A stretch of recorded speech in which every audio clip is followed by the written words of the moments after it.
Eyang atau mbah saya, dulu waktu saya masih kecil, teramat sering saya setahun 2 kali pasti ke rumahnya dia.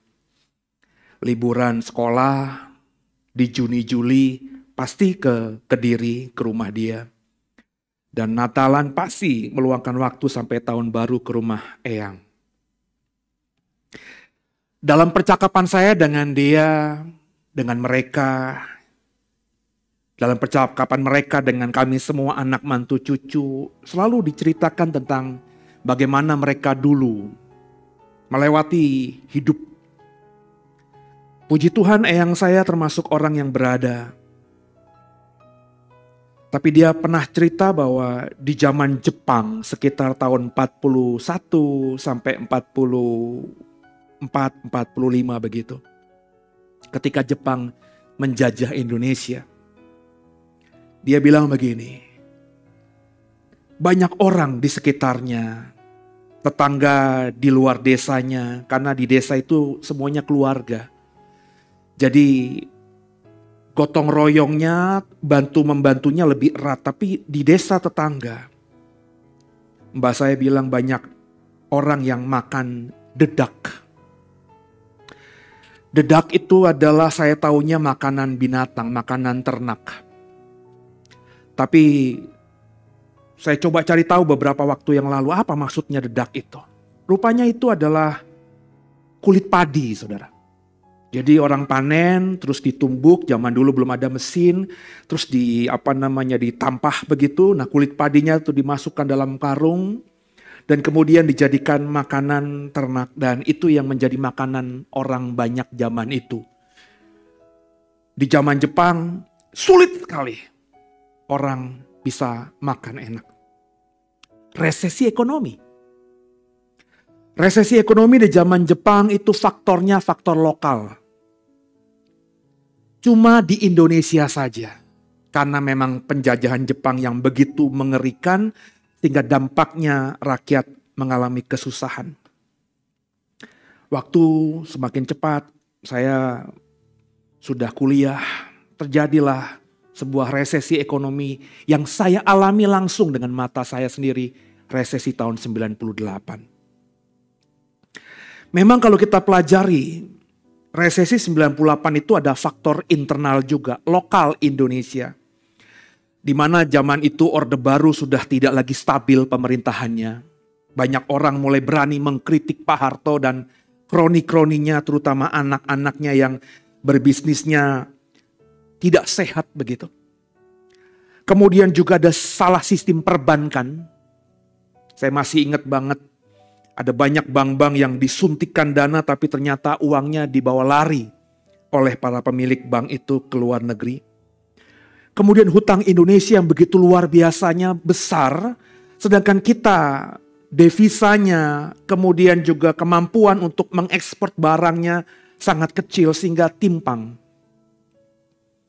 Kemudian juga tentu pemerintahan yang salah urus di zaman Orde Baru. Tapi kalau kita membaca resesi 98 itu pemicu utamanya adalah merosotnya nilai tukar rupiah, kalau Bapak Ibu ingat. Saya masih mengalami $1 itu 2.500. Terus tiba-tiba gak ada hitungan lama, $1 mencapai 15.000. Krisis moneter. Dan ini karena faktor eksternal. Ada spekulan-spekulan, pemain-pemain mata uang. Salah satu yang terkenal di zaman itu yang saya tahu semua orang ahli perbankan Indonesia bilang selalu menyebut orang ini sebagai dalang dari krisis 98 yang terjadi atas Indonesia paling tidak, yakni George Soros. Taipan besar. Dia bermain di situ dan akhirnya Indonesia kolaps. Indonesia krisis. Di Jepang, maafkan saya, di zaman pemerintahan Jepang menguasai Indonesia di tahun 40-an, krisis ekonomi terjadi full semuanya faktor internal, lokal Indonesia. 98 mulai ada faktor eksternal yang bermain sehingga kita mengalami krisis. 2023 hampir semua pengamat ekonomi, lembaga keuangan internasional, bahkan presiden sudah berkali-kali berkata, dunia akan memasuki zaman yang gelap. Resesi. Andai kata 2023 resesi gelapnya itu sampai ke Indonesia, saya berani berkata, semata-mata itu faktor eksternal. Kenapa? Karena hampir semua orang yang berbicara tentang ekonomi Indonesia hari ini, Indonesia relatif aman. Kemarin Pak Jokowi bertemu dengan relawannya kan di Gelora Bung Karno. Salah satu statement yang saya perhatikan dari beliau, dia berkata gini, waktu G20 kemarin di Bali, Presiden IMF, pemimpin IMF berkata kepada semua pemimpin dunia yang datang ke Bali dan direct kepada Pak Jokowi, Indonesia menjadi jaminan harapan di tengah ketidakpastian dunia di 2023. Artinya IMF yang tahun 98 saya masih ingat banget itu. Pak Harto tanda tangan dan petinggi IMF sendakep. Sendakep itu bahasa Ibrani tingkat tinggi Bapak Ibu ya. Jadi tangannya begini. Seolah-olah menganggap Pak Harto sebagai presiden kita itu ngemis-ngemis sama IMF. Dan di 2022 ini IMF memuji Indonesia. Jadi andai kata terjadi resesi 2023, itu saya berani berkata hampir sebagian besar karena faktor eksternal. Efek pandemi 3 tahun yang belum beres. Efek perang Rusia-Ukraina. Di Eropa ada krisis energi, Pak. Ada krisis pangan di Eropa. Dampaknya ke kita. Sudah hampir 250 hari perang Rusia-Ukraina. Nggak ada titik terang akan selesai dalam hitungan beberapa bulan. Sangat panjang ini. Dan beberapa negara Eropa sudah kolaps. Inggris sudah kolaps. Beberapa negara Eropa, bahkan kata Pak Jokowi, ada 66 negara yang diprediksi akan menjadi pasien IMF, saudara. Berarti ada 66 negara yang notabene kalau diprosentasekan, 1/4 negara yang ada di dunia akan menjadi negara pesakitan. Yang mengalami krisis ekonomi sehingga meminta bantuan lembaga internasional yang namanya IMF ini. Nah saudara, kalau saudara perhatikan, paling tidak ukuran resesi ekonomi yang terjadi di Indonesia sudah terjadi yang namanya metamorfosis.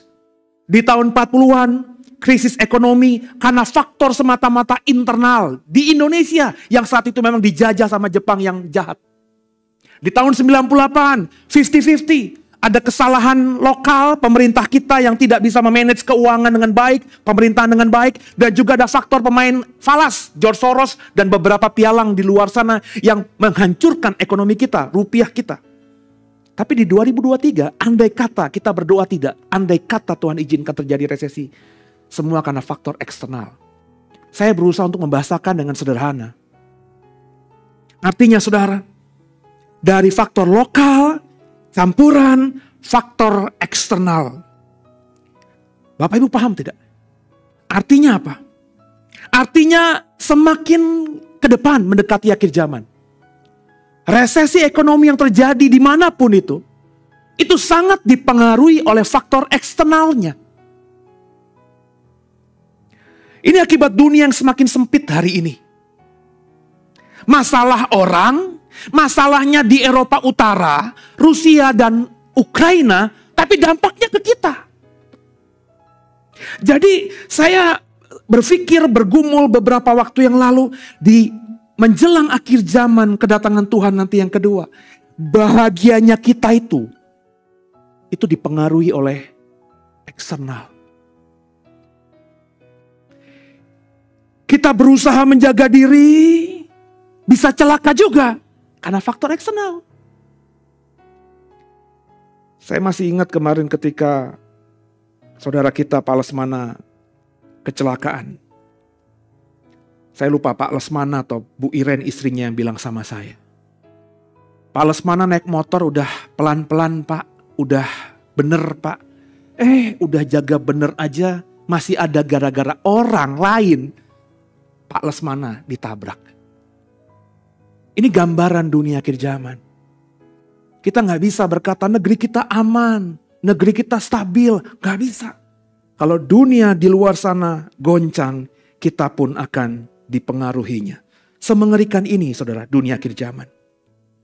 Jaga diri gak cukup. Karena udah jaga diri pun masih bisa celaka. Karena salah orang lain. Makanya saya mengajak kita untuk lebih berhikmat. Hitungannya tuh benar-benar matang.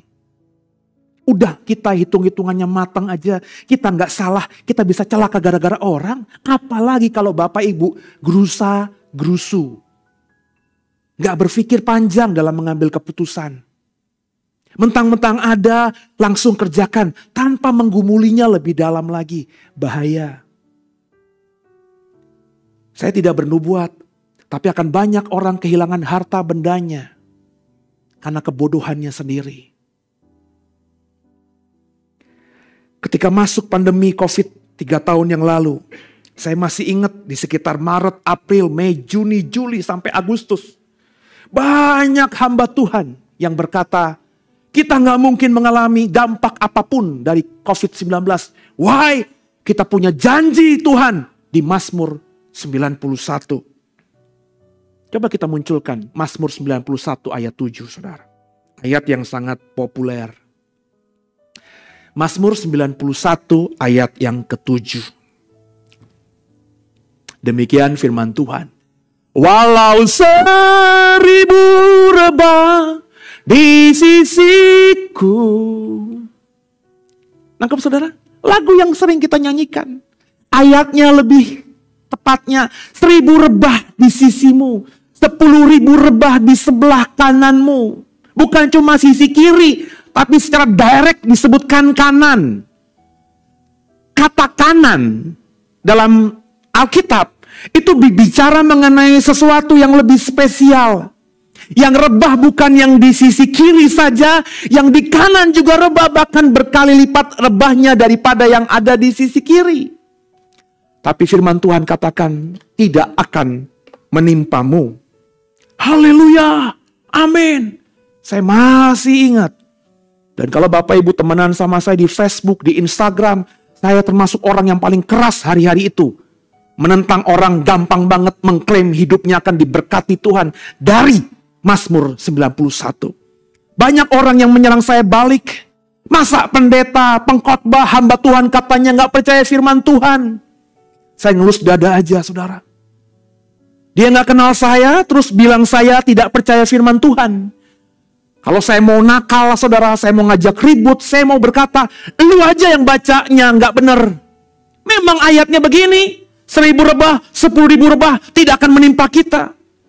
Tapi berkali-kali saya bilang kan, kalau kita membaca ayat Alkitab gak bisa berhenti hanya di satu ayat saja. Jangankan satu ayat, satu perikop juga gak bisa. Jangankan satu perikop, satu pasal pun gak bisa. Jangankan satu pasal, satu kitab pun sudah gak bisa. Hanya memakai satu kitab tertentu di Alkitab kita dan kau mengatakan itulah kebenaran. Tanpa memperhatikan kitab-kitab lain di Alkitab kita. Entah itu PL maupun PB. Saudara, coba kita buka ayat 3 sampai ayat 13-nya. Banyak orang berkata gara-gara Mazmur 91 ayat 7 tidak menimpa kita, maka inilah berkatnya kita sebagai anak Tuhan. Demikian firman Tuhan. Tunggu dialah yang akan melepaskan engkau dari jerat penangkap burung dan penyakit sampar yang busuk. Dengan kepaknya ia akan menudungi engkau, di bawah sayapnya engkau akan berlindung. Kesetiaannya ialah perisai dan pagar tembok. Engkau tak usah takut terhadap kedahsyatan malam, terhadap panah yang terbang di waktu siang, terhadap penyakit sampar. Diterjemahkan COVID saat itu. yang berjalan di dalam gelap terhadap penyakit menular, COVID lagi yang mengamuk di waktu petang. Walau 1.000 orang rebah di sisimu, 10.000 rebah di sebelah kananmu, tapi itu tidak akan menimpamu. Engkau hanya menontonnya dengan matamu sendirian, melihat pembalasan terhadap orang-orang fasik. Sebab Tuhan ialah tempat perlindunganmu, yang maha tinggi telah kau buat tempat perteduhanmu. Malapetaka tidak akan menimpa kamu, dan tulah tidak akan mendekat kepada kemahmu. Sebab malaikat-malaikatnya akan diperintahkannya kepadamu untuk menjaga engkau di segala jalanmu. Amin, katanya. Mereka akan menantang kau di atas tangannya supaya kakimu jangan terantuk kepada batu. Aminnya lebih kencang. Singa dan ular tedung akan kau langkahi. Engkau akan menginjak anak singa dan ular naga. Tepuk tangan semuanya ketika ada hamba Tuhan mengajarkan seperti itu. Kekasih Tuhan, biji mata Tuhan. Kalau kau baru pertama kali dengerin saya khotbah, jangan cap saya sesat dulu. Perhatikan apa yang saya mau sampaikan. Kenapa saya kesel, marah dengan banyak orang yang memperkosa ayat-ayat firman Tuhan semaunya sendiri. Memang saudara beriman pada Tuhan akan diselamatkan. Itu kata Mazmur 91 ayat 3-13 sudah saya baca untuk saudara. Jadi kalau Tuhan izinkan Indonesia mengalami krisis ekonomi di 2023 nanti, saya berani percaya ayat-ayat yang kita baca ini kembali akan dipakai oleh orang-orang yang mengaku hamba Tuhan di mimbar gereja untuk mengajarkan jemaatnya. Kekasih Tuhan, saya tidak bilang mengajarkan atau menguatkan jemaat dengan model seperti itu salah. Bukannya salah beriman demikian. Namun menurut saya, beriman yang seperti tadi baru setengah benar. Mazmur 91 ayat 3-13 yang barusan kita baca. Tidak akan terjadi atasmu. Pelindungan Tuhan yang maha dahsyat yang kita baca dari Mazmur 91 ayat 3-13 tidak akan pernah kau alami di sepanjang hidupmu jika saudara tidak melakukan Mazmur 91 ayat 1-2. Kau hanya baca sampai ayat 3 sampai ayat 13, kau tidak mau memperhatikan ayat 1 dan ayat 2-nya. Padahal ayat 3 sampai ayat 13 itu adalah akibat dari ayat 1 dan ayat 2-nya. Entah kenapa banyak orang Kristen bodoh.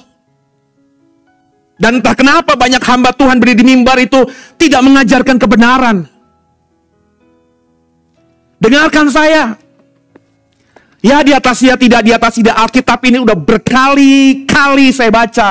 Dan saya tidak pernah temukan ada satu janji Tuhan tanpa syarat. Bahkan janji keselamatan saja ada syaratnya. Barang siapa yang percaya kepadanya tidak akan binasa.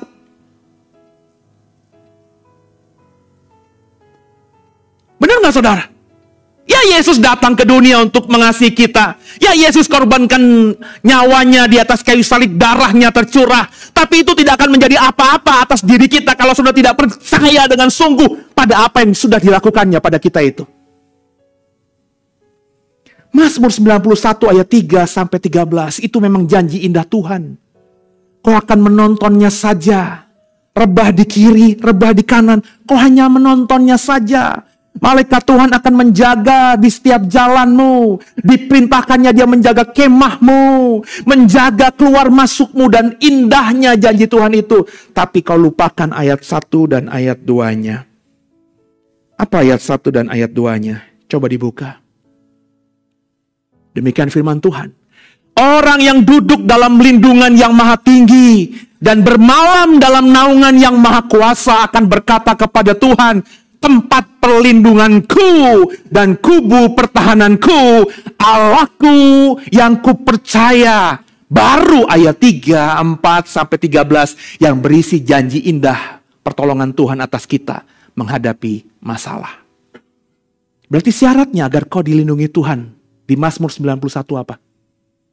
kau harus duduk dalam lindungan yang maha tinggi dan bermalam dalam naungan yang maha kuasa. Ini ayat dianggap cetek sama banyak orang Kristen. Oh, duduk dalam lindungan yang maha tinggi, bermalam dalam naungan yang maha kuasa. Iya, aku udah. Udahkah, saudara? Coba munculkan slide yang pertama. Saya selalu mengajak untuk kita membandingkan terjemahan LAI, terjemahan baru, dengan beberapa terjemahan lain.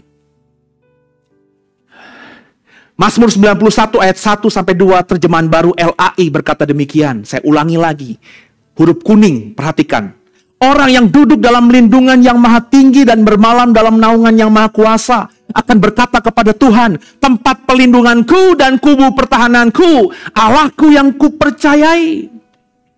Berarti orang supaya bisa mendapatkan perlindungan Tuhan yang Tuhan janjikan di Mazmur 91 ini, menurut terjemahan baru LAI, harus duduk dalam lindungan yang maha tinggi dan mau bermalam dalam naungan yang maha kuasa. Apakah itu terjemahan yang tepat? Kita harus membandingkan dengan terjemahan-terjemahan lain. NIV. Whosoever dwells in the shelter of the Most High will rest in the shadow of the Almighty. Kalimat yang saya baris bawahi, dwells in the shelter of the Most High.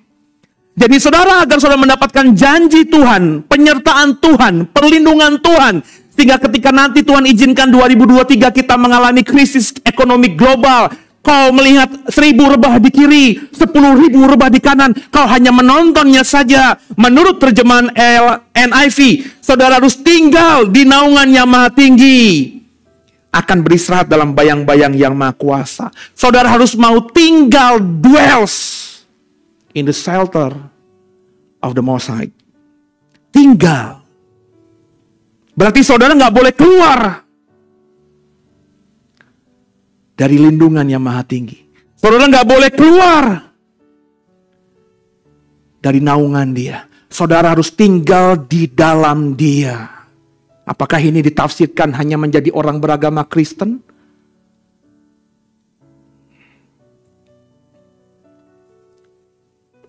Saya tadi pagi-pagi bangun, habis istri saya ke gereja. Terus saya kasih makan burung murai saya. Saya buka karung jangkrik makanan burung murai saya. Saya taruh di box tempat saya menaruh jangkrik-jangkrik itu. Ketika saya taruh, ada beberapa jangkrik yang keluar dari box itu. Bapak Ibu, karena saya punya kebiasaan setiap hari ngasih makan burung murai saya dengan jangkrik di teras rumah saya. Maka saya punya peliharaan yang sebenarnya bukan peliharaan, tapi selalu ada, yakni kadal-kadal liar. Jangkrik itu mungkin ketika keluar dari box itu berkata, I'm free, saya bebas. Pas dia keluar, kadal-kadal sudah nunggu, saudara. Dimakan kadal, mati dimakan kadal. Tinggal itu tidak boleh keluar sama sekali. Saudara harus di dalam jalurnya Tuhan. Itu kata NIV. Coba kita perhatikan terjemahan New King James Version, NKJV. He who dwells in the secret place of the Most High shall abide under the shadow of the Almighty. Dwells in the secret place. Tinggal di dalam tempat rahasianya Tuhan. Jadi saudara, supaya bisa dilindungi Tuhan dan janji perlindungan Tuhan di Mazmur 91 akan terjadi atas kita. Kata terjemahan New King James Version, saudara harus terus berada, tinggal di tempat rahasianya Tuhan. Ada yang tahu tempat rahasianya Tuhan di mana? Kamar rahasianya Tuhan di mana? Ruang rahasianya Tuhan di mana? Dan saya mau tanya, apakah semua orang Kristen tahu ruang rahasia Tuhan ini? Kalau kau tidak ada di sana, kau tidak akan mengalami perlindungan, janji perlindungan yang Tuhan berikan di Mazmur 91. Saudara, saya selalu membandingkan terjemahan baru LAI dengan terjemahan Inggris. Kalau Bapak Ibu punya keterbatasan membaca dalam bahasa Inggris, cobalah lihat terjemahan lain dalam bahasa Indonesia. Dan saya sudah berkali-kali di mimbar ini berkata, selain terjemahan baru Lembaga Alkitab Indonesia, terjemahan berbahasa Indonesia yang saya pakai dan saya hormati adalah terjemahan Alkitab yang terbuka, AYT. Ini ada di aplikasi Sabda.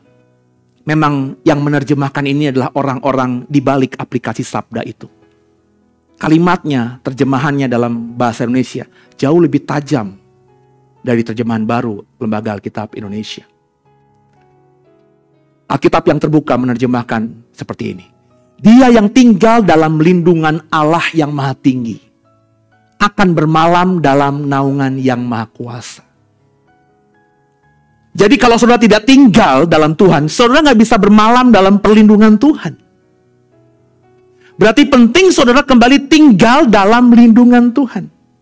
Jadi kunci bisa selamat dalam Mazmur 91. Yang pertama dari beberapa terjemahan ini, saudara pertama bisa tinggal dalam naungan Tuhan.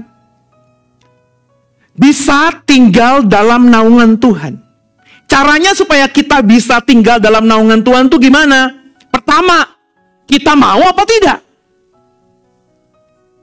Yang kedua, Tuhan izinkan apa tidak? Sebab kan kita mau tinggal dalam perlindungan Tuhan, yang punya tempatnya Tuhan. Untuk bisa sampai dalam tempat perlindungannya Tuhan ini, kita mau apa tidak masuk ke sana? Gak semua orang mau loh saudara.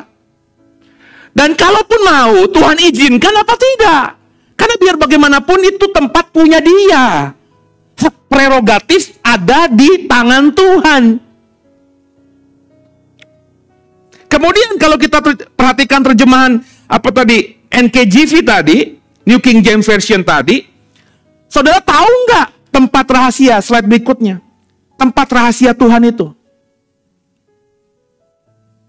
Jadi kunci bisa selamat menurut Mazmur 91, bisa tinggal dalam naungan Tuhan. Pertama tadi kitanya mau dan Tuhan izinkan apa tidak. Yang kedua tahu di mana tempat rahasia Tuhan. Beberapa saudara di rumahnya punya tempat rahasia. Apalagi suami-suami yang gak jujur sama istri. Ya. Sebaliknya juga istri gak jujur sama suami. Dari simpenannya beli sesuatu, entah itu cincin, entah itu kalung, entah itu apalah. Supaya istrinya gak tahu, supaya kalau cuma dibongkar dompetnya kosong, tapi dia punya simpenan, dia taruh tuh. Entah di selipan buku. Kalau istri itu karena banyak perabotan, kotak-kotaknya banyak, dan kita laki-laki ngapain gitu ya, periksa satu persatu. Ada tuh di kotak-kotak tertentu. Yang cincin atau harta mereka yang tidak kita sama sekali tahu. Ya. Maksud saya, tempat rahasia itu sesuatu yang memang namanya rahasia. Tidak banyak orang yang tahu. Tentu, kalaupun akhirnya saudara tahu tempat rahasia istrimu menyimpan sesuatu atau sebaliknya, itu karena kau benar-benar dipercaya sama dia. Benar tidak? Si istri nyimpen sesuatu nih. Gue percaya sama laki gue. Laki gue jujur kok. Kalau punya uang dia gak pernah macem-macem. Dompetnya selalu ada, di situ gue bisa lihat berapa uangnya. ATM-nya gue tahu PIN-nya. Semua dia gak pernah tertutup. Dia selalu terbuka. Maka karena ada trust terhadap sang suami, dia bilang, "Pah, pokoknya you kerja baik aja. Dari semua yang kau kasih kepada aku masih ada sisa-sisa uang belanja bulanan. Ini aku beliin emas batangan, Pak. Gak banyak sih. Tapi ya kalaupun kita tiba-tiba harus kolaps, ya setahun hidup masih bisalah dengan menjual emas hasil simpenanku ini. Nih, Pak, di sini. Nanti kalau butuh, bilang aja." Itu karena istri percaya sama suaminya. Kalau kau tahu dan akhirnya tahu tempat rahasianya Tuhan, itu karena Tuhan percaya sama saudara. Dengan dipercayainya, tentu kita akan diberitahu tempat rahasianya. Dan gak berhenti di situ. Ada ciri khas rupanya orang yang tinggal dalam naungan Tuhan dan juga tahu tempat rahasianya Tuhan, itu ada ciri khasnya. Ciri khasnya juga di Mazmur 91. Nggak jauh-jauh saudara. Kita buka ayat 14 sampai ayat 15. ayat dalam Mazmur 91 yang belum kita baca, ayat 14, ayat 15, ayat-ayat terakhir. Orang yang benar-benar saudara, ya, itu bisa tinggal dalam naungan Tuhan dan tahu tempat rahasianya Tuhan. Ini ciri khasnya ini. Sungguh hatinya melekat kepadaku, maka aku akan meluputkannya, aku akan membentenginya, sebab ia mengenal namaku. Bila ia berseru kepadaku, aku akan menjawab. Aku akan menyertai dia dalam kesesakan. Aku akan meluputkannya dan memuliakannya. Jadi orang yang benar-benar bisa tinggal dalam naungan Tuhan dan bisa tinggal dalam tempat rahasianya Tuhan, ciri khasnya di ayat 14 ini, saudara, melekat pada Tuhan hatimu. Hatimu melekat pada Tuhan. Berarti yang ada di isi hati kita ya Tuhan yang terutama. Tuhan selalu yang bertahta, termulia, terutama dalam hati kita. Dan kemudian juga di ayat 15, orang yang benar-benar bisa tinggal dalam naungan Tuhan. Dan kemudian juga diberi informasi tempat rahasianya Tuhan. Karena dipercayai Tuhan. Orang ini hidupnya mengandalkan Tuhan. Sehingga ketika ada masalah ataupun tidak ada masalah, orang yang hidupnya mengandalkan Tuhan itu terbiasa berseru.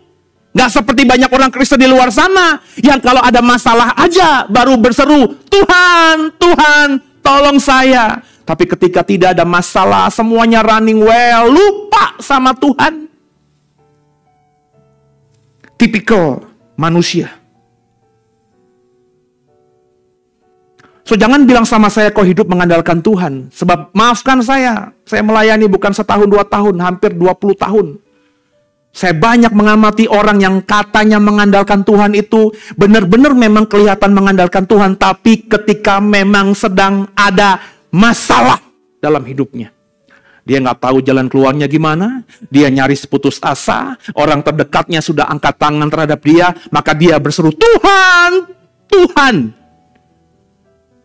Terus ketika Tuhan tolong dia bersaksi, saya mengandalkan Tuhan. Maafkan saya, cuy. Munafik orang begini. Tapi ketika nanti Tuhan sudah pulihkan, ekonominya sudah baik lagi, rumah tangganya sudah baik lagi, semuanya indah, hubungan suami istri rukun dan damai, anak-anak semuanya hormat sama kita, semuanya berjalan dengan baik. Lupa tuh sama Tuhan. Karena merasa bisa kok. Dulu karena gak punya apa-apa, mau beli ayam aja, doa sama Tuhan. Tuhan, ada sih uang, cukup sih beli ayam seekor untuk makan keluarga. Tapi bijaksana gak ya Tuhan? Apa gak jauh lebih baik aku beli tempe aja? Beli ayam aja, berseru sama Tuhan. Karena emang lagi gak punya apa-apa. Tapi ketika sudah diberkati, beli apa saja, gue mau itu, berapa harganya? Nih, gue mau itu juga, berapa harganya? Nih, gak tanya Tuhan. Maafkan saya kalau itu menyinggung saudara.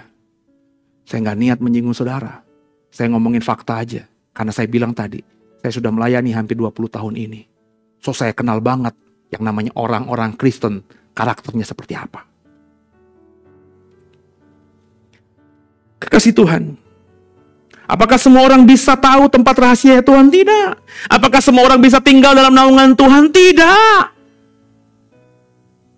Karena tidak semua orang mau, dan jika mau pun belum tentu diizinkan Tuhan, dan belum tentu Tuhan memberikan rahasianya yang tersembunyi kepada semua orang, maka kita harus memahami ini. Maka selamat dalam konteks Mazmur 91. Kita mengusahakan supaya kita selamat, kita mau tinggal dalam naungan Tuhan, tapi juga ada bagiannya Tuhan. Tuhan izinkan apa tidak. Dan metode mutualisme simbiosis. Ada bagiannya kita, ada bagiannya Tuhan. Itu metode ini berulang di sepanjang sejarah Alkitab kita. Keluaran 12 ayat 21 sampai 23. Lalu Musa memanggil semua tua-tua Israel serta berkata kepada mereka, pergilah ambillah kambing domba untuk kaummu dan sembelihlah anak domba Paskah. Kemudian kamu harus mengambil seikat hisop dan mencelupkannya dalam darah yang ada dalam sebuah pasu. Dan darah itu harus kamu sapukan pada ambang atas dan pada kedua tiang pintu. Seorang pun dari kamu tidak boleh keluar pintu rumahnya sampai pagi. Dan Tuhan akan menjelajahi Mesir untuk menulahinya. Apabila ia melihat darah pada ambang atas dan pada kedua tiang pintu itu, maka Tuhan akan melewati pintu itu dan tidak membiarkan pemusnah masuk ke dalam rumahmu untuk menulahi. Ini cerita tentang bagaimana tulah Tuhan ke-10 membinasakan anak sulung Mesir. Anak sulung Israel ada yang mati? Tidak ada. Anak sulung seluruh penduduk Mesir mati, semuanya mati. Sampai-sampai Alkitab mengatakan begitu mengerikannya teriakan duka cita, histeris dari mama, dari papa, dari orang tua yang anak sulungnya mati, dari adik yang kakaknya mati. Itu di semua rumah tangga Mesir mati anak sulung. Dan kalau kau tahu budaya Timur Tengah kan begitu. Bukan keluarga saja. Ekspresi kita empati sama orang yang meninggal, kita harus menangis. Ini budaya yang udah turun-temurun. Jadi kalau satu aja di sebuah RT ada yang meninggal, seluruh RT kalau emang berempati harus nangis, teriak, berduka, histeris. So bayangin kalau satu RT, semuanya di rumah satu RT itu ada anak yang meninggal. Anak sulung Israel selamat. Karena apa? Karena Israel melakukan perintah Tuhan. Perhatikan. Potong anak domba Paskah. Ambil hisop. Darahnya domba itu taruh di pasu. Celupkan hisop itu. Hisop itu kayak padi-padian begitu yang kering untuk kayak kuas. Habis dicelupkan di darah yang ditampung di pasu itu kayak tempat tempayan begitu, ya, mangkok begitu. Terus disapukan di ambang atas pintu rumah dan di tiang kiri kanan. Malam itu ketika Tuhan masuk di Mesir, ada darah dilewati. Semua orang Israel yang taat, nggak ada yang mati. Tapi ketika masuk di rumah orang Mesir, nggak ada darah. Masuk malaikat pencabut nyawa.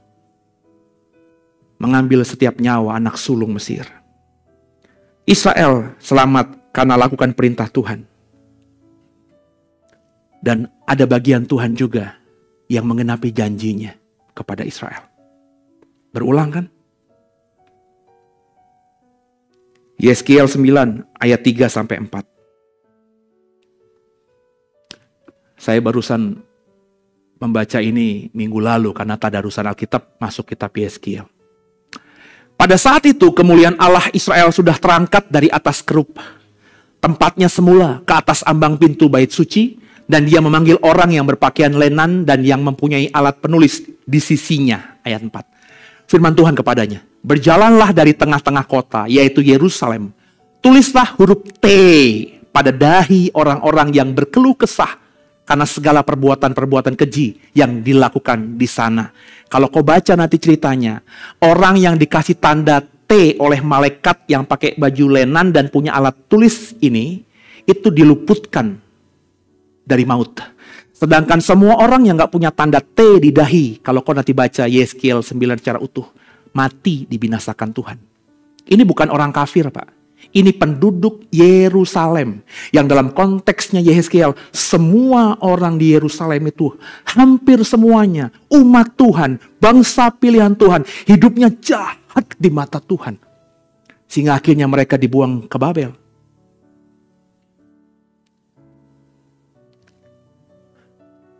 Tulislah huruf T pada dahi orang-orang yang berkeluh kesah.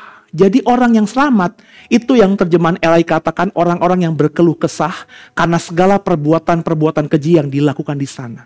Apa maksudnya ya? Oh jadi kalau ada dosa kita harus berkeluh kesah gitu, ngedumel.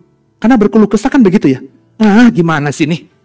Gue udah kerja tapi gak bisa juga. Ini kenapa kita berkeluh kesah? Kita kan begitu. Makanya saya ketika membaca pertama kali ayat ini, apa maksudnya? Orang-orang kok berkeluh kesah? Kok ngedumel? Pada segala perbuatan-perbuatan keji yang dilakukan di sana. Maksudnya apa? Spesifiknya apa? Saya coba buka slide yang terakhir. Coba lihat terjemahan NIV. Yesaya 9 ayat 4. Ya. Kata terjemahan LAI sedemikian, ya. Kita sudah membacanya, ya. Sekarang kita lihat coba terjemahan NIV. And the Lord said to him, go through the midst of the city, through the midst of Jerusalem, and put a mark on a forehead of the man who sight and cry over all the abominations that are done within it. Apa artinya? Jadi saudara, orang yang dikasih huruf tanda T di situ, kata NIV, adalah orang yang bersedih dan meratapi semua hal yang menjijikkan yang dilakukan di kota Yerusalem. Jadi seluruh orang di Yerusalem sebagian besar itu melakukan dosa, melakukan perbuatan keji kepada Tuhan. Mereka hari Minggu, taruhlah kayak kita orang Kristen datang ke bait Allah, mempersembahkan korban di mezbah Tuhan, memberikan korban bakaran kepada Elohim Adonai. Gak lama kemudian penduduk Yerusalem yang baru mempersembahkan korban kepada Tuhan di mezbahnya Tuhan di bait Allah, keluar kota, dan juga mempersembahkan mezbah kepada mezbah dewa-dewa berhala mereka di bukit-bukit pengorbanan. Ini yang dilakukan orang Yerusalem. Bapak Ibu sering kita membaca begini, kok Tuhan perjanjian lama tuh jahat banget ya. Tapi Tuhan perjanjian baru kok baik banget ya. Bapak Ibu gak tahu aja, karena kok gak pernah baca. Orang Israel itu yang hidupnya benar, yang hidupnya lempeng, itu dihitung sama jari aja bisa. Selainnya mendua hati. Khotbah saya minggu lalu, bagaimana Rahel yang di matamu adalah perempuan paling cantik yang dimiliki Yakub, jika dibandingkan Lea, apalagi Bilha, apalagi Zilpa, budak-budak Lea dan Rahel, kau pasti memilih, saya lebih suka Rahel, Pak. Tapi saya singkapkan di minggu lalu betapa brengseknya Rahel. Memang ini tafsiran saya, tapi saya menafsir bukan tanpa alasan. Dia mencuri terafim bapaknya. Terafim itu berhala keluarga bapaknya. Untuk apa dia curi terafim bapaknya? Kalau artinya dia tidak percaya kepada Allah suaminya, Elohim Adonai, sehingga dia butuh dukungan dewa keluarganya ketika dia keluar dari rumah bapaknya. Bagaimana Rahel bilang sama suaminya, kakakku, kok kasih anak? Sekarang kasih aku anak dong.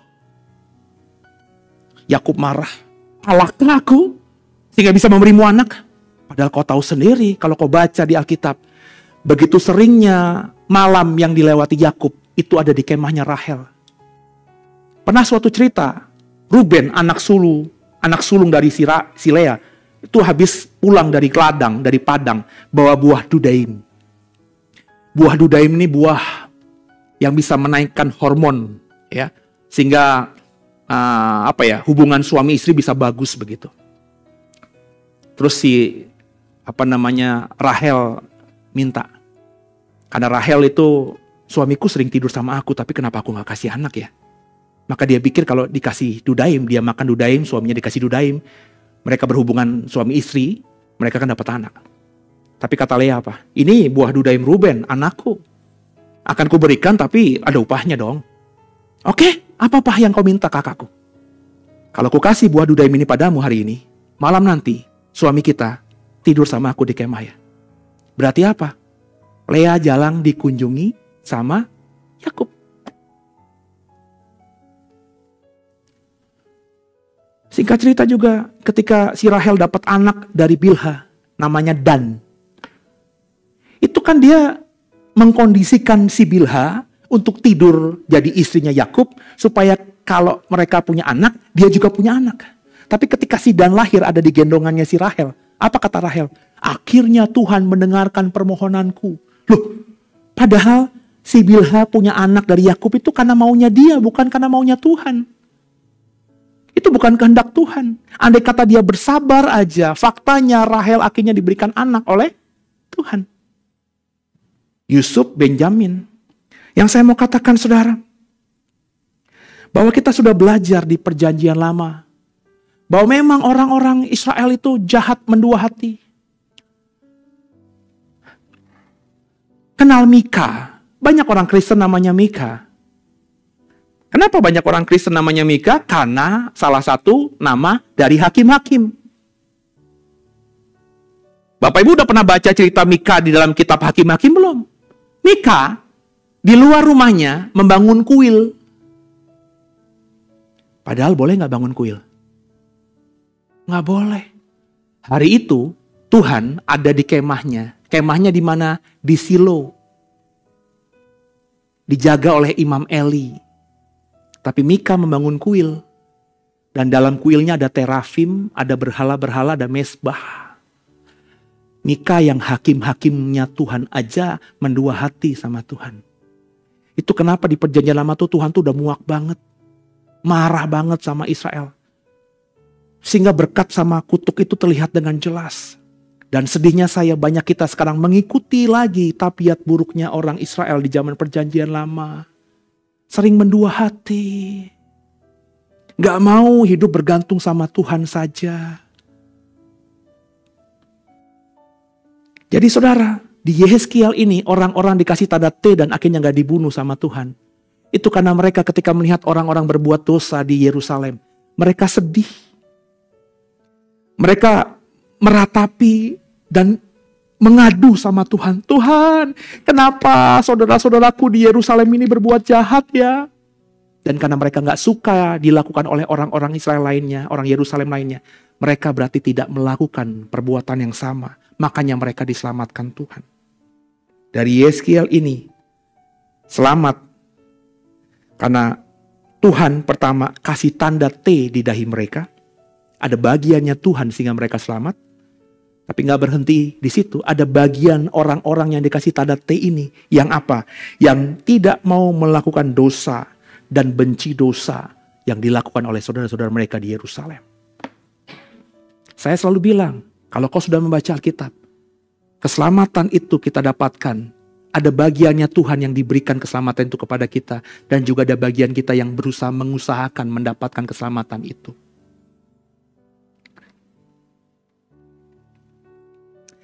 Wahyu 7 ayat 1-4.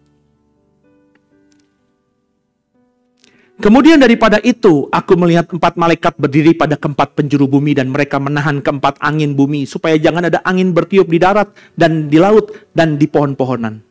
Dan aku melihat seorang malaikat lain muncul dari tempat matahari terbit dari timur, berarti kan ia membawa materai Allah yang hidup dan ia berseru dengan nyaring kepada keempat malaikat yang ditugaskan untuk merusakkan bumi dan laut di akhir zaman. Katanya, jangan rusakkan bumi, laut, pohon-pohonan sebelum kami memateraikan hamba-hamba Allah kami pada dahi mereka.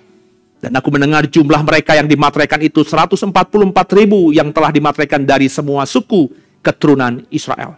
Perhatikan baik-baik, di akhir zaman nanti Tuhan meminta 4 malaikatnya untuk merusakkan bumi, pohon-pohonan, dan juga laut. Tapi sebelum itu terjadi, Tuhan mengutus seorang malaikat lagi dengan perintah. Sebelum 4 malaikat yang kuperintahkan menghancurkan bumi itu melakukan tugasnya. Kasih tanda di dahi orang-orang Israel ini. Jadi selamat yang dialami oleh orang-orang Israel di akhir zaman nanti. Yang selamat cuma 144.000 loh. Sedikit sekali loh. Mereka mengalami keselamatan kenapa? Kalau kita membaca ayat 3-nya. Selain Tuhan kasih materai di dahi mereka. Itu bagiannya Tuhan. Ada bagiannya orang-orang ini. Dikatakan di ayat 3. Sebelum kami memateraikan hamba-hamba Allah kami.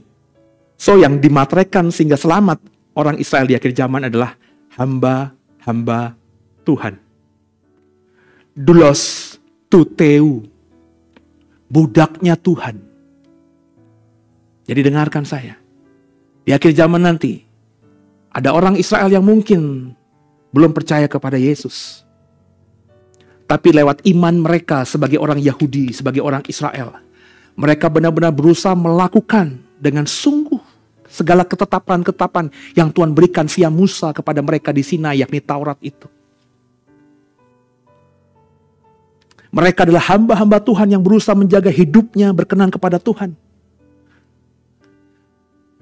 Kau pikir orang-orang seperti ini tidak Tuhan kasih apresiasi? Orang Kristen tuh jahat kebanyakan pikiran mereka. Mereka berkata, yang penting percaya. Tapi hidup mereka mabok-mabokan, main judi, main perempuan. Mereka berpikir, apapun yang aku kerjakan karena aku sudah percaya pada darah Yesus, aku selamat. Terus melihat orang lain yang tidak Kristen, yang hidupnya berusaha benar, nggak mau dosa, nggak mau curi, nggak mau narkoba, setia sama pasangannya. Pokoknya terus hidup benar. Terus mereka berkata, percuma lu tetap makan neraka. Jahat banyak orang Kristen. Kau menempatkan dirimu seperti Tuhan. Hakim itu Tuhan, saudara.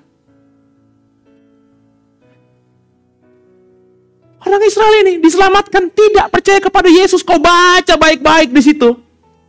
Mau terjemahan apapun. Tapi mereka adalah hamba-hamba Allah yang setia.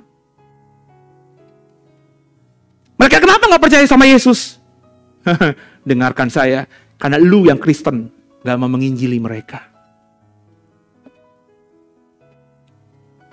Adilkah kemudian kalau ada orang di luar sana dekat sama kita, kita bersahabat dengannya 30 tahun, 40 tahun, tapi kita tidak pernah memberitakan Yesus kita kepada mereka. Mereka hidup baik.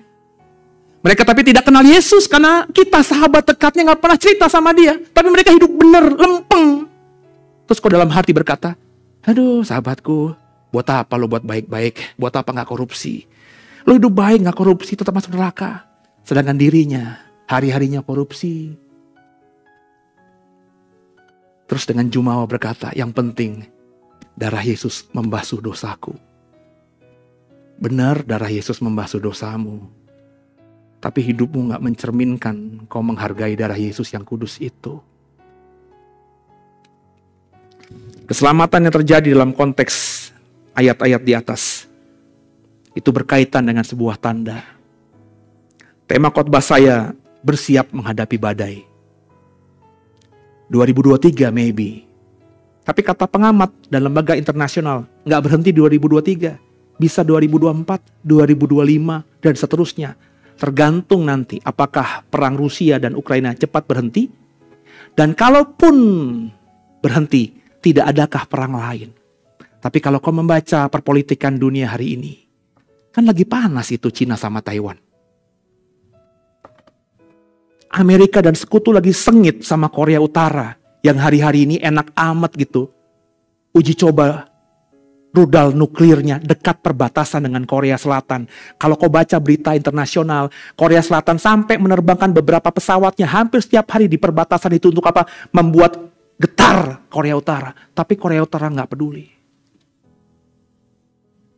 Kalau Korea Utara udah perang sama Korea Selatan, Pak.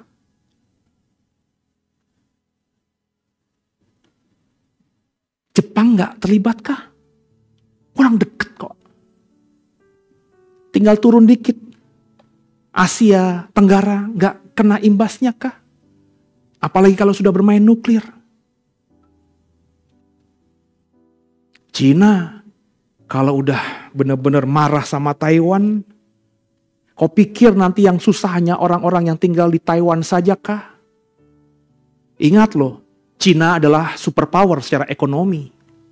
Kalau dia nyerang Taiwan, seperti Rusia diembargo sama sekutu, wah terjadi perang dagang. Kalau Cina akhirnya diembargo ekonomi, mobil wulingmu, handphone Androidmu, semua, bahkan kau mau bangun rumah, namanya baut, namanya paku. Pernah cek nggak di box pakumu itu? Made in China. S hardware. Made in China. Semua peralatan komputer, meskipun itu kayaknya buatan Jerman, tapi semuanya assembling China. Semua produk itu China, Pak. Kalau China nanti perang sama Taiwan, Taiwan itu pro atau sekutunya Amerika dan Eropa. Terus yang dilakukan Eropa terhadap Rusia diberlakukan kepada China. Terus Indonesia dengan santainya, kita tetap berdagang sama Cina. Apakah kita nggak akan dimusuhi sama Amerika?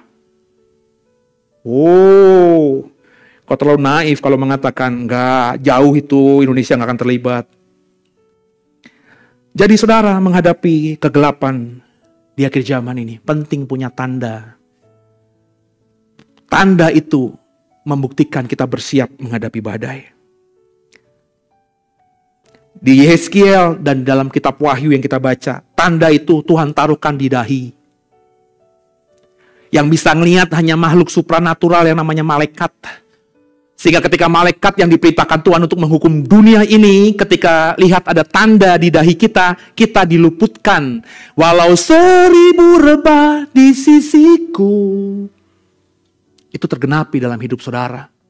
Ada bom atom, terus Tuhan lihat saya yang ada tanda, saya bisa tuh diluputkan. Gimana caranya Tuhan? Entah saya diangkat, dipindahkan, apa yang gak mungkin bagi Tuhan? Di Alkitab sudah beberapa tokoh yang bisa dipindahkan begitu mudahnya oleh Tuhan. Tapi problemnya, saudara punya tanda itu apa tidak? Itu kan tanda yang tidak kasat mata. Bukan tato yang kelihatan sama kita. Itu tanda yang hanya bisa dilihat oleh makhluk supranatural yang namanya malaikat. Yang nanti di akhir zaman Tuhan perintahkan untuk menghancurkan dunia ini. Jadi kita cuma beriman doang, saya punya tanda itu. Tapi benar nggak saya punya tanda itu? Yang paling bisa tahu adalah malaikat. Yang berikutnya kalau kita membaca tanda di Mesir yang ditaruh di pintu. Itu tanda yang kasat mata, yang kelihatan.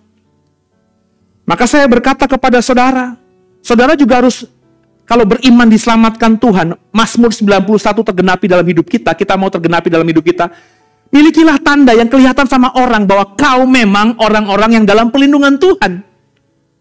Maksudnya apa? Hiduplah benar. Melayanilah Tuhan dalam kapasitas apapun yang Tuhan taruhkan di hatimu.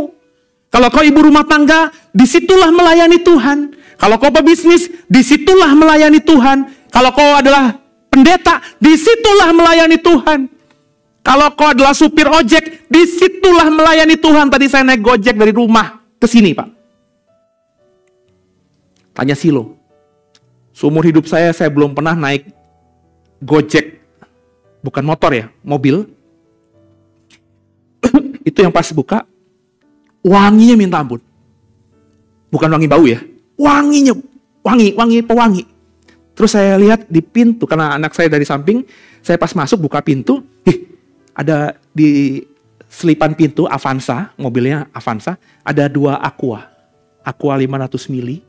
Terus saya pas lihat pintu saya, ada juga Aqua. Aqua ada di situ, apa maksudnya? Kalau saya tiba-tiba batuk gitu kan ya, Pak itu minum Pak, kalau saya haus, saya bisa ambil dong. Orang di situ disiapin kan. Seumur-umur saya nggak pernah naik. Mungkin Bapak Ibu pernah ya. Saya nggak pernah, baru kali itu. Dalam hati saya, ini orang berarti melayani. Dari namanya, bukan Paulus, bukan Petrus, bukan Yohanes. Namanya jelas-jelas saudara kita yang mayoritas. Tapi saya bilang, ini orang ngerti nih. Dia meskipun sopir taksi online, dia sadar disitulah dia melayani. Tisu ada. Saya lihat tisu basah juga ada. Tempat sampahnya tertutup ada. Mobilnya wangi pengharum. Gak perlu teriak-teriak Yesus, Yesus. Tapi begitu saja udah kelihatan bahwa dia melayani. Bagaimana dirimu? Yuk, jika kita memahami ini maka menghadapi dunia yang mengerikan di depan, kita harus memiliki tanda yang dari Tuhan agar bisa selamat. Bagaimana agar bisa memiliki tanda ini? Memiliki tanda ilahi yang bisa menyelamatkan kita kelak. Dari kisah di Mesir, tanda dimiliki ketika kita mau taat pada Tuhan. Anak sulung Israel gak ada yang mati, satu pun gak ada yang mati karena Israel taat sama Tuhan, taat sama firman-Nya. Taatlah sama firman Tuhan. Bacalah Alkitabmu. Lakukanlah perintah Tuhan yang di Alkitab. Kalau ada yang dilarang, lakukanlah itu dengan presisi sekuat tenaga. Jatuh. Jangan langsung berkata, manusia kan emang tempatnya salah. Jangan, segera langsung sadar, ampuni aku Tuhan. Usahakan lagi. Gagal lagi, ya gak apa-apalah. Tapi usaha, semakin hari yang kita lakukan, semakin presisi, semakin benar, semakin tepat. Pengalaman gagal di masa lalu akan jadi pembelajaran yang berharga. Gak ada manusia perfecto di dunia ini, gak ada. Rahel itu cantik wajahnya, menawan bentuk badannya, perfect kata orang dunia, tapi hatinya busuk. Tapi mengusahakan kesempurnaan itu harus mulai hari ini. Dari apa yang dipaparkan di kitab Yeskiel, tanda dimiliki kita jika kita hidup tidak sama dengan orang-orang di sekitar kita yang suka berbuat dosa. Orang yang dikasih tanda T di dahi mereka itu nggak ngelakuin dosa orang-orang yang di sekitar mereka. Orang di sekitar mereka berzina, mendua hati, menduakan Tuhan. Mereka enggak. Ketika mereka melihat tetangga mereka, saudara mereka mendua hati kepada Tuhan, mereka nangis, Tuhan, ampuni mereka. Tapi mereka berkeras untuk tidak melakukan hal yang sama. Mungkin gara-gara iman mereka yang benar-benar mau dipertahankan sempurna, mereka dizolimi oleh saudara-saudaranya. Apa sih lo? Udahlah ikut aja yuk ke Bukit Pengorbanan yuk. Orang-orang lain juga, itu imam-imam aja, melayani Tuhan di Bait Allah, tapi juga mempersembahkan korban di Bukit Pengorbanan kok. Lu tuh soal apa sih, imam bukan, belagu amat. Tapi mereka terus, kamu aja. Kalau kamu gak mau ikut aku, kamu aja. Tapi jangan ajak aku. Aku begini, aku hanya mengandalkan Tuhan. Orang yang begini, orang yang dikasih tanda. Dari Wahyu, tanda dimiliki ketika kita benar-benar mau menjadi hamba Tuhan. Hamba lo. Dulos lo, budak lo, siapa lo, siapa gue, budaknya Tuhan. Kita bisa hidup itu, ya kerjaan kita untuk melakukan apa yang diperintahkan bos kita kepada kita. Apa itu? Pergi, jadikanlah bangsa muridku. Kasihilah musuhmu. Berkatilah orang di sekitarmu. Kalau kau lihat ada orang yang lapar, beri makan. Kalau ada orang minta ditemenin 100 meter, temenin 200 meter. Kau gak tahu, karena gak pernah baca Alkitab. Kekasih Tuhan, hamba Tuhan. Berarti di bumi ini kita gak bisa ngapa-ngapain. Meskipun kita punya uang, kita mau melakukan apapun dengan uang kita. Sadar ini uang punya Tuhan. Aku beli ini Tuhan, berkenan gak ya Tuhan kira-kira? Bukan saudara gak boleh menggunakan uang itu uang saudara kok. Cuma sadarlah posisimu sebagai seorang budak itu. Kemudian ada satu lagi kisah soal dapat tanda agar selamat. Yang pertama tadi kita sudah belajar bagaimana mendapatkan tanda di Mesir. Orang Mesir dapat tanda itu karena mereka mau taat sama Tuhan. Dalam kitab Yeskiel mereka dapat tanda karena mereka gak mau melakukan apa yang dilakukan dosa-dosa orang-orang sekitar mereka. Dalam kitab Wahyu mereka dikasih tanda karena mereka mau jadi hamba Tuhan. Yang terakhir yang saya dapatkan, yang saya mau bagi buat saudara. Kejadian 4 ayat 9 sampai 15. Firman Tuhan kepada Kain. Di mana Habel adikmu itu? Jawabnya, aku tidak tahu. Apakah aku penjaga adikku? Firman-Nya, apakah yang telah kau perbuat ini? Darah adikmu itu berteriak kepadaku dari tanah. Maka sekarang terkutuklah engkau, Kain. Terbuang jauh dari tanah yang mengangakan mulutnya untuk menerima darah adikmu itu dari tanganmu. Apabila engkau mengusahakan tanah itu, maka tanah itu tidak akan memberikan hasil sepenuhnya lagi kepadamu. Kain, engkau menjadi seorang pelarian dan pengembara di bumi. Kata Kain kepada Tuhan, hukumanku itu lebih besar daripada yang dapat kutanggung Tuhan. Engkau menghalau aku sekarang dari tanah ini, dan aku akan tersembunyi dari hadapanmu, seorang pelarian dan pengembara di bumi. Maka barang siapa yang akan bertemu dengan aku, tentulah akan membunuh aku. Firman Tuhan kepadanya, sekali-kali tidak. Barang siapa yang membunuh Kain akan dibalaskan kepadanya 7 kali lipat. Kemudian Tuhan menaruh tanda pada Kain, supaya jangan dibunuh oleh barang siapapun yang bertemu dengan dia. Kain dikasih tanda oleh Tuhan, supaya dengan tanda itu tidak ada orang di bumi ini yang membunuhnya. Kain dapat tanda itu, dia tidak dibunuh, selamat. Kalau kau baca baik-baik tadi, Kain mendapatkan tanda itu karena dia jujur dengan kondisinya. Hukumanku ini berat, Tuhan. Aku dibuang, terusir, jadi pelarian. Kalau nanti ada orang pasti akan bunuh aku. Jujur. sama Tuhan tentang isi hati kita. Dalam bahasa yang sedikit berbeda saya mau mengatakan, Kain meskipun habis berdosa, dia sedang memohon belas kasihan Tuhan. Maka bagi saya, Kain akhirnya selamat dan diberi tanda agar dia selamat. Karena Kain memohon dengan sangat kepada Tuhan. Saya sengaja khotbah ini sebelum 2023 supaya belum terlambat. Saya nggak tahu apa yang terjadi di 2023. Andai kata benar kita mengalami dampak, Indonesia mengalami resesi, dunia mengalami resesi ekonomi, maka masih ada waktu 1 bulan ini. Pertama, taat sama Tuhan, sama semua perintah Tuhan. Yang kedua, jangan buat dosa seperti yang dilakukan orang-orang di sekitarmu. Yang ketiga, jadilah hamba Tuhan. Dan yang keempat, mohonlah tanda itu diberikan Tuhan kepada kita. Penghukuman Tuhan di akhir zaman itu atas seizin Tuhan. Kalau kau naif, malaikat Tuhan itu baik-baik kalau ngasih roti, ngasih uang. Di kitab Wahyu, apa yang terjadi atas bumi ini, diguncangkannya semua semesta itu oleh malaikat Tuhan. Sepertiga manusia mati, sepertiga lautan jadi darah, sepertiga bumi menjadi terbakar. Semua karena malaikat Tuhan. Malaikat Tuhan itu melakukan perbuatan yang jahat. Tampaknya itu karena Tuhan perintahkan. Kenapa? Karena dunia ini sudah berdosa. Dan memang sudah dalam penghukuman Tuhan. Kalau 2023 terjadi sesuatu yang mengerikan, dengarkan saya. Saya bukan sedang bernubuat. Kalau terjadi 2023, 2024, 2025, saya ngomong sebelum tahun-tahun itu terjadi. Kalau terjadi yang dikhawatirkan oleh banyak pemimpin dunia, dengarkan saya. Saya bukan sedang bernubuat, tapi saya ditaruhkan di hati saya ini oleh Tuhan.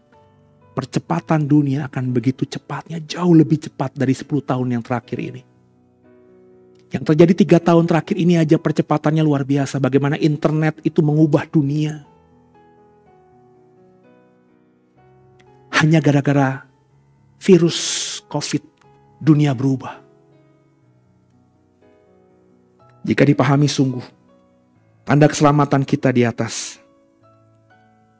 Ada yang kasat mata. Maka kasat mata itu diusahakan. Buatlah baik pada banyak orang. Yang tidak kasat mata, imani. Dan lakukan semua kebenaran firman Tuhan. Supaya kau jadi biji matanya. Matanya Tuhan terus melihat dirimu. Dan ditaruhnya tanda di dahi kita. Yang hanya bisa dilihat oleh malaikat. Yang ketika diperintahkan menghukum dunia, kita diluputkan itu. Maka saudara, selamat dalam konteks yang saya paparkan hampir 1 jam ini. Harus punya tanda ilahi. Tanda dimiliki jika kita usahakan. Ada bagian kita berusaha memiliki tanda itu. Maka cantiklah lahiriahmu. Cantiklah batiniahmu. Manusia roh dan manusia jasmani kita itu harus cantik. Whole package. Itu yang saya bilang dalam khotbah saya tentang manusia berbulan-bulan yang lalu. Nefes, suke, jiwa kita itu harus cantik. Nefes atau suke kita bisa cantik kalau kita bisa berkolaborasi dengan nismat haim, roh yang dari Tuhan. Dua itu ketika berkolaborasi menjadi baik akan membentuk diri kita, tubuh ini. Sehingga ekspresi tubuh ini berkat bagi orang sekitar kita. Inilah cara kita bersiap menghadapi badai. 2023 belum terjadi, masih ada waktu. Kain mendapatkan tanda dengan meminta. Saya Desember ini udah bilang sama istri, Desember ini gue mau puasa 1 bulan. Sebab saya tidak tahu apa yang terjadi di 2023. Saya akan puasa, saya bilang sama istri. Sejak makan malam hingga sekuat saya. Kalau saya kuat sampai puasanya sampai siang jam 12, saya baru jam 12 makan. Kalau saya tidak kuat karena satu dan lain hal, saya hanya kuat sampai jam 8 pagi, saya berhenti. Saya makan, saya lanjutkan nanti puasa setelah makan malam. Kalau saya kuat 24 jam, saya akan teruskan. Kata Tuhan, ada banyak hal yang hanya bisa didapatkan dengan puasa. Saya puasa bukan cuma gak makan, gak minum. Tapi dalam ikhtiar saya sebulan ke depan, mau benar-benar berdoa. Bersyafat bukan untuk diri saya, tapi buat bangsa ini. Buat presiden saya, buat pemerintahan kita. Dan buat gereja secara holistik, buat saudara juga. Sebulan ini saya tidak akan berdoa untuk diri saya. Saya udah lama gak pernah berdoa buat diri saya. Sebab saya tahu, lakukan aja apa yang baik, yang di mata Tuhan baik. Maka semuanya akan ditambahkan, itu kata Tuhan kepada saya. Maka sebulan ini saya mau berpuasa, berdoa bagi bangsa negara, berdoa bagi gereja kita. Supaya 2023, 2024, andai kata sesuatu yang tidak kita inginkan terjadi. Indonesia tetap bertahan, gereja tetap bertahan. Kalau saudara mau mengikuti saya undang yuk. Sekuat saudara, puasa. Dalam puasa itu kita memuji, menyembah Tuhan. Dalam puasa itu kita membaca Alkitab. Dalam puasa itu kita berikhtiar untuk melakukan kebaikan bagi orang di sekitar kita. Semoga kita siap dalam menghadapi badai. Dan mulailah memiliki tanda ilahi yang dari Tuhan. Itulah yang akan menyelamatkan kita. Tundukkan kepala kita, doa.